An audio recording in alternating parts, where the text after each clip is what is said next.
The songwriting process of Taylor Swift.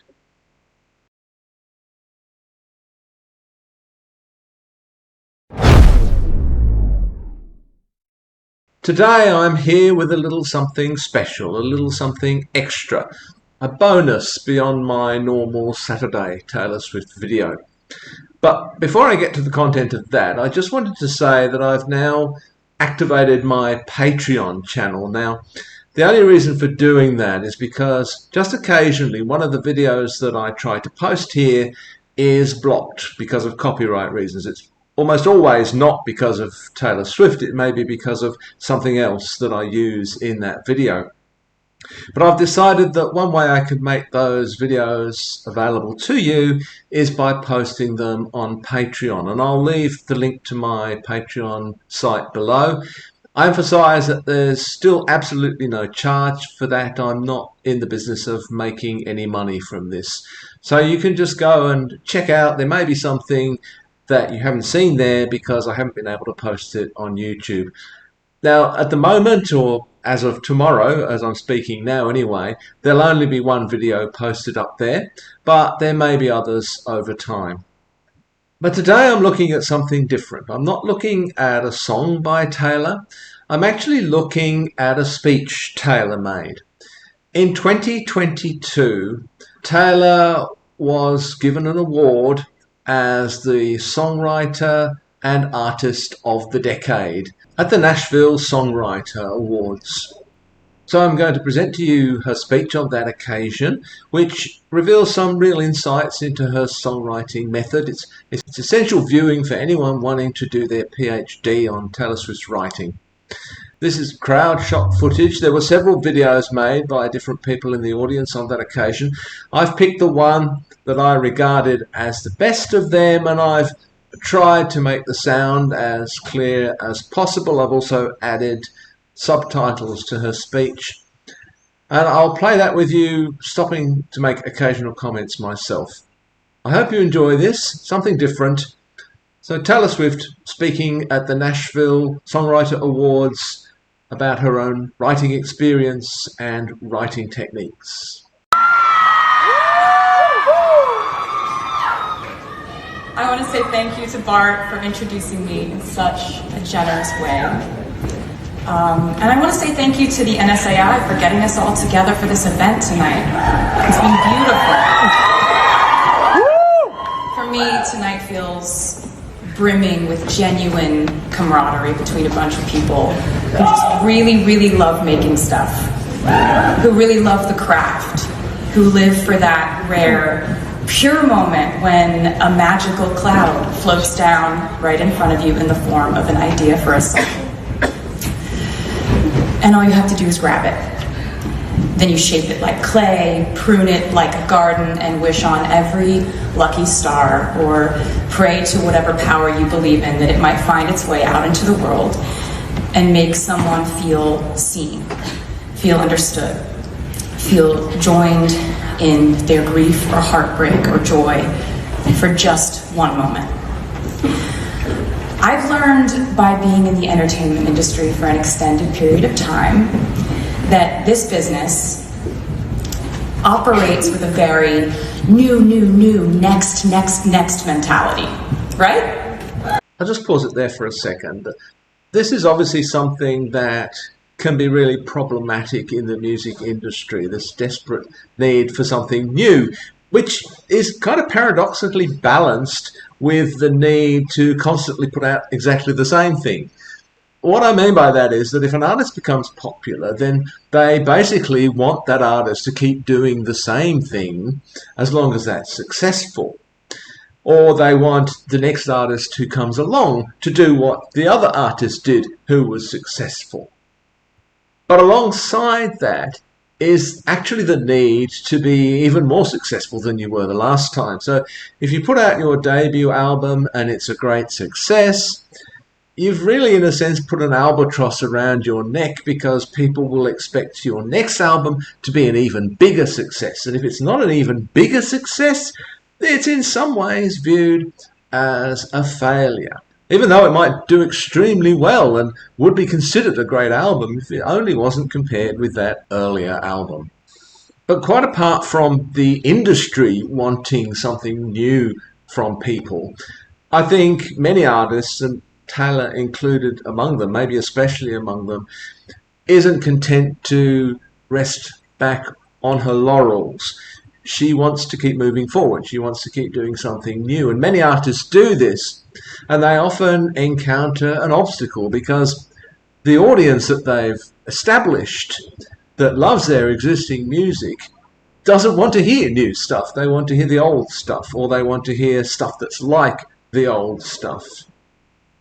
So I think there's a lot of tensions here within, not only within the music industry, but within the artists themselves. For every artist or songwriter, we're all just hoping for one great year, one great album cycle, one great run at radio, and these days, one song that goes viral on TikTok.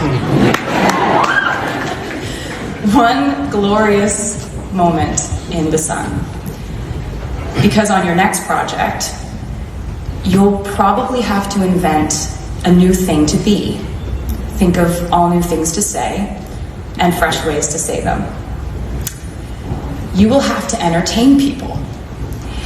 And the fact is that what entertains us is either seeing new artists emerge or seeing established artists showing us a new side to themselves. As I've said, I think that's true to some extent, but I don't think people want artists to stray too much from their formula. I think that's true of the music industry as well as of their audience. Taylor's never been afraid of that. Taylor, in fact, has always been willing to push the boundaries, to try new things, to break new ground. And she's risked losing her fan base on several occasions, but somehow, in fact, she's managed to increase her fan base on every occasion. I don't think there are many artists who've managed to achieve that. If we are very, very lucky, life will say to us, "Your song is great." The next thing life will say is, "What else can you do?" I think that's great. I mean, isn't it so true that, in fact, you can't rest on your laurels. You have to keep moving forward. In many ways, you're only as good as your last success, I think. I say all this because I am up here receiving this beautiful award for a decade of work, and I can't possibly explain how nice that feels.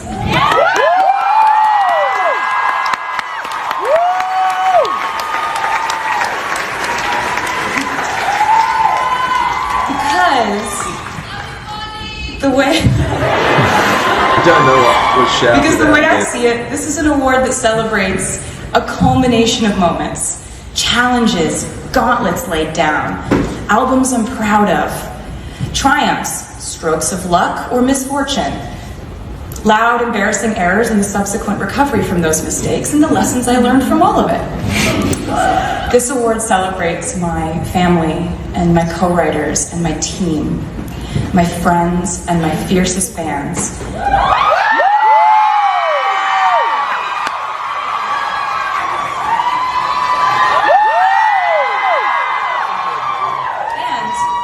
And my harshest detractors. And everyone who entered my life or left it. Because when it comes to songwriting and my life, they are one and the same. Again, I think this is probably more true of Taylor's writing than it is of many other writers. It's true of all writers to some extent, of course, but I think very few people put so much of their life into their art. And it must at times be a very painful process. And of course, if your music is rejected or your art is rejected, that then is perceived or experienced as a rejection of you, the artist. As the great Nora Ephron once said, everything is copy. 20 years ago, I wrote my first song. I used to dream about one day getting to bounce around the different musical worlds of my various sonic influences and change up the production of my albums. I hoped that one day the blending of genres wouldn't be such a big deal. There's so much discussion about genre, and it usually always leads back to a conversation about melody and production. But that leaves out possibly my favorite part of songwriting: lyricism. And I have never talked about this publicly before. Because it's dorky. I just want to make a couple of comments on Taylor as a public speaker here. She's clearly working from notes, which any good public speaker will do. But she's also able at times to depart from those notes and riff on those notes, and she's confident enough to do that. And she also turns the speech into a performance. She's a consummate performer. Many of you may not know this, but I used to be an Anglican minister back in the day. And as part of the job, I used to have to give sermons on a Sunday morning. And I was never particularly comfortable speaking in public, but one of the things that I had to do was that I had to actually go into character. I didn't deliver those sermons as myself so much as Father Phil, as I was in those days. And by putting myself in the shoes of a character, I was much more confident in my delivery. I was much more able to perform. And I think that's what Taylor does in her public speaking, as well as on stage, of course. I think it kind of crosses over too. When you watch her on stage, she's actually become so comfortable with that it's almost like being in her lounge room with her when she talks to the crowd. Here, I think I'm sensing a little bit more of the performer in the way she's presenting her words. And that's not at all a bad thing. It's something you really have to do as a speaker, or you just bore your audience to death. But I have, in my mind, secretly established genre categories for lyrics I write. 3 of them, to be exact. Okay, so this is kind of the heart of the speech here, where she's talking about the different styles of lyrics. It's such a great insight into her writing.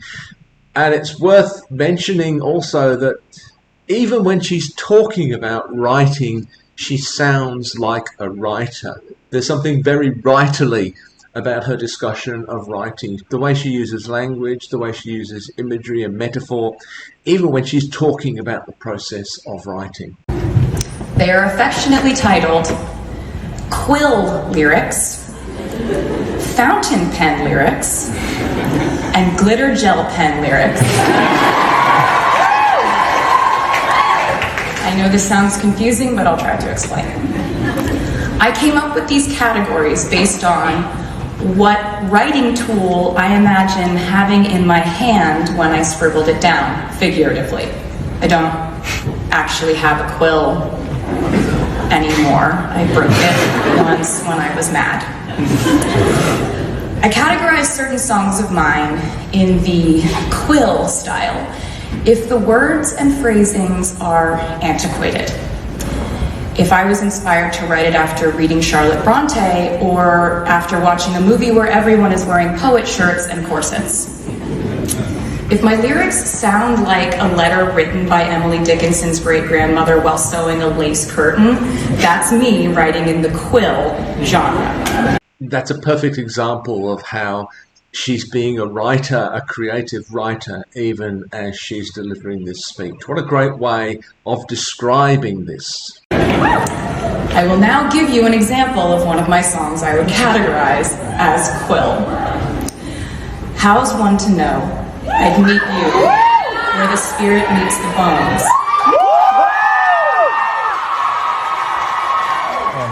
In a faith-forgotten land, in from the snow, your touch brought forth an incandescent glow, tarnished but so grand.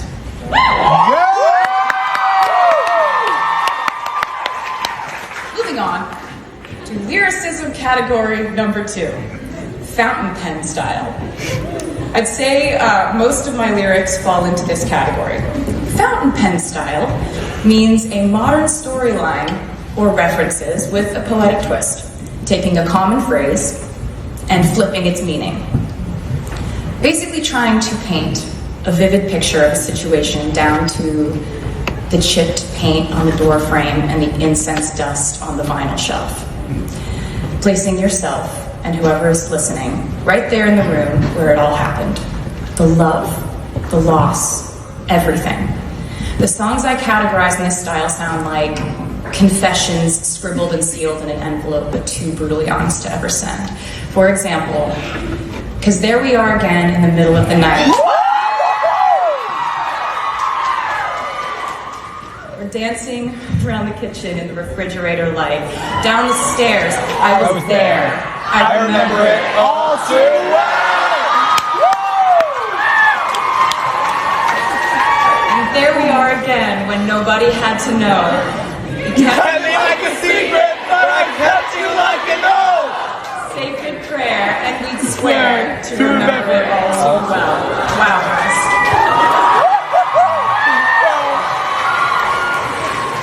I think we all have our favourite fountain pen lyrics by Taylor.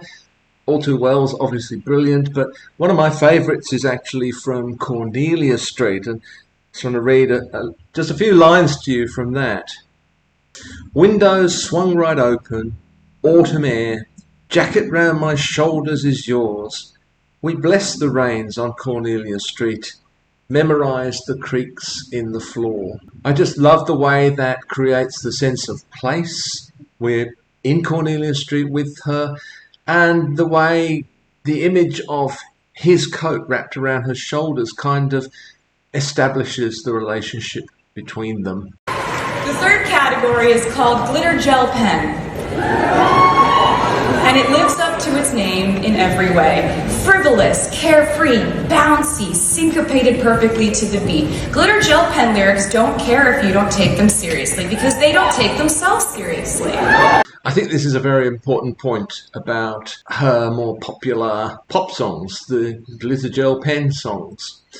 You can't judge Taylor's lyricism, the depth of her work on the basis of those songs because they're not meant to be seen that way. I haven't actually looked at many of her glitter gel pen songs on my channel, partly because what I love is the lyrics, but next time, the next video I show, I think I will do one of her glitter gel pen songs, and probably the one that she quotes from in a moment, in fact. Glitter gel pen lyrics are the drunk girl at the party who tells you that you look like an angel in the bathroom. Again, she didn't have to put it like that. That is just such a beautifully literate way to put that, to create that image in your mind. And she's doing this just for an acceptance speech. It is what we need every once in a while in these fraught times in which we live. For example, my ex-man brought his new girlfriend. She's like, oh my God, but I'm just gonna shake it to the fella over there with the hella good hair. Why don't you come on over, baby, we can shake, shake, shake.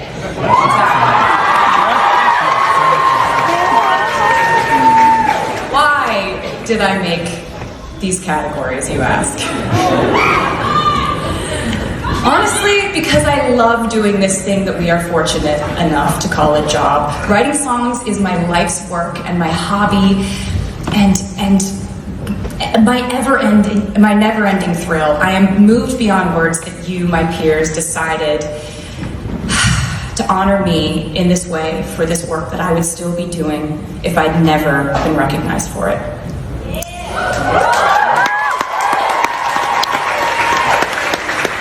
Lately, I've been on a joyride down memory lane because I have been re-recording my first 6.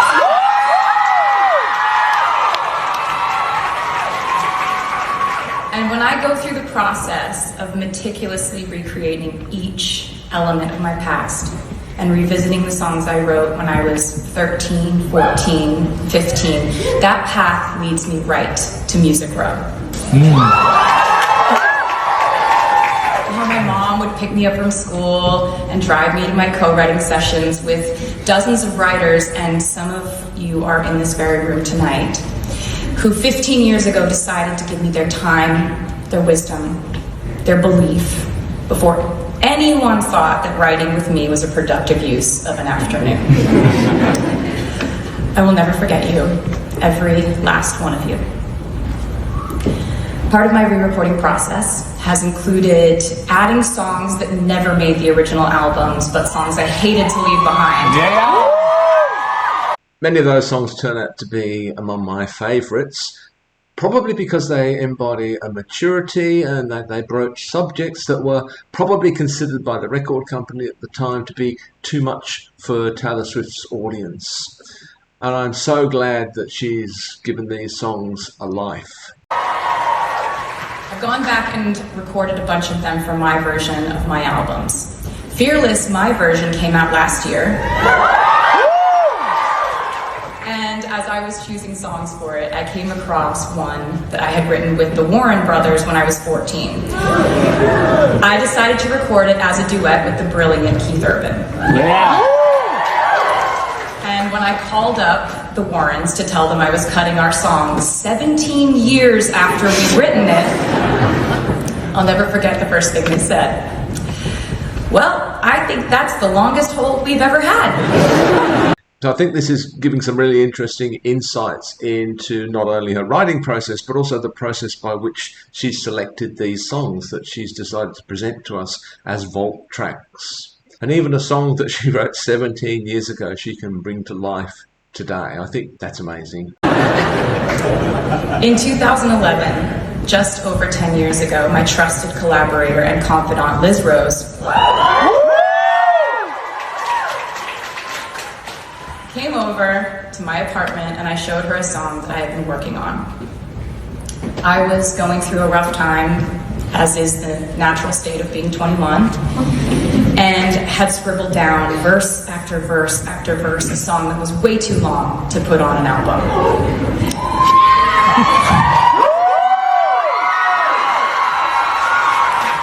It clocked in at around 10 minutes. Editing, trimming, cutting out big sections until it was a reasonable 5 minutes and 30 seconds. It was called All Too Well. Last year, when I re-recorded my 2012 album Red, I included this 10-minute version with its original verses and extra bridges. I never could have imagined when we wrote it that that song would be resurfacing 10 years later, or that I'd be about to play it for you. We won't get to hear it on this occasion.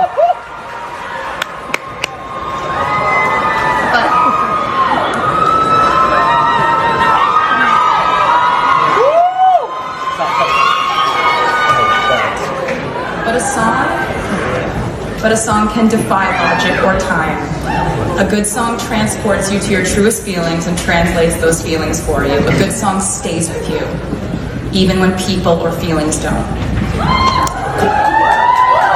Writing songs is a calling, and getting to call it your career makes you very lucky.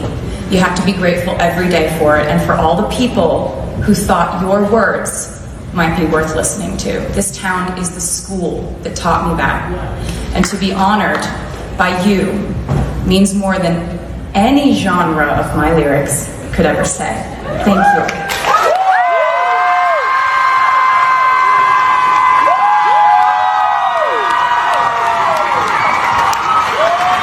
So there it is. I think an excellent acceptance speech, full of some real gems, I think, some real insights into Taylor's songwriting craft.